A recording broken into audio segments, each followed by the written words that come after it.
தற்பொழுது திருச்சி விமான நிலையத்தில் எடப்பாடி பழனிசாமி அவர்கள் செய்தியாளர்களிடம் பேட்டியளிக்கிறார். அதன் காட்சிகளை பார்க்கலாம். அதெல்லாம் தாண்டி போய் இன்றைக்கு மத்திய அரசு ஒரு உத்தரவு பிறப்பிச்சு. அதன்படி இந்தியா முழுவதும், தமிழ்நாடு இந்தியா முழுவதும் ஒரு நிலைப்பாடு எடுத்துட்டாங்க. அதோட முடிச்சு மத்திய அரசு தமிழகத்துக்கு கொடுக்க வேண்டிய நிதியை கூட்டணி போடுறதா ஒரு மூன்றாவது கூட்டணி உருவாறதா சொன்னாங்க. காங்கிரஸ் தலைமையில தாவேகாவோட சேர்ந்து மூணாவது கூட்டணி உருவாறதா சொல்றாங்க. சார், இன்னும் 8 மாசம் இருக்குது தேர்தலுக்கு. எது வேணாலும் நடக்கலாம். நாங்கள் எப்படி நாங்கள் அதை பதில் சொல்ல முடியும்?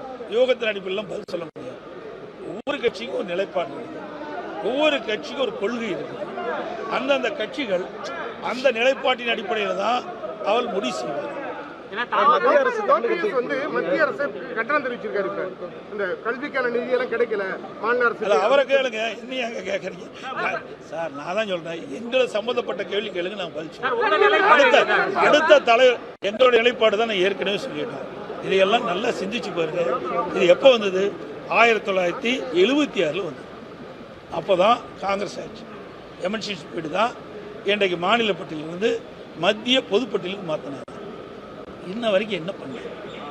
16 ஆண்டு காலம் மத்தியில் ஆட்சி அதிகாரத்தில் சிந்திச்சு பாருங்க. 5 ஆண்டு காலம் பாரதிய ஜனதாவில் திராவிட முன்னேற்ற கழகம் ஆட்சியில் பங்கு பெற்று ஆட்சி அதிகாரத்தில். காங்கிரஸோட 5 வருஷம் ஆட்சி.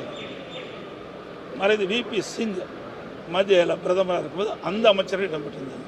ஐக்கிய குஜராத் அந்த அமைச்சர்கள் இடம்பெற்றிருந்தாங்க. மரியாதைக்கு தேவகவுடா அவருடைய அமைச்சர். 16 ஆண்டு காலம் மத்தியிலே ஆட்சி அதிகாரிக்கின்ற பொழுது மத்திய பொதுப்பட்டியலிருந்து மாநில பட்டியலுக்கு மாற்றல. ஆட்சி அதிகாரம் இருக்கும்போது தாங்க நம்ம மாற்ற முடியும். அடுத்த ஆண்டு இப்போ தேர்தல் வர இருக்குது. அதை மையமாக வச்சு இன்றைக்கு இந்த பிரச்சனையை கிளப்பிட்டு இருக்கிறாங்க. ஏற்கனவே உண்மையிலேயே இந்த பிரச்சனை தீர்வு காண வேண்டும் என்று திராவிட முன்னேற்ற கழகம் எண்ணி இருந்தார்.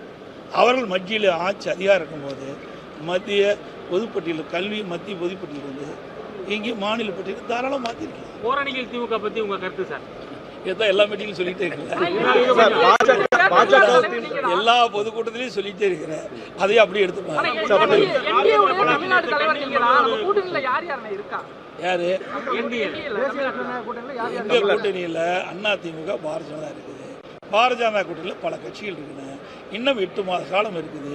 8 மாத காலம் தேர்தல் அறிவிக்கப்பட்ட பிறகு உங்களுக்கு யாரெல்லாம் இருப்போம் என்பது பத்திரிகை ஊடகத்தை வைத்து தெளிவாக நான் குறிப்பிடுவேன். நன்றி.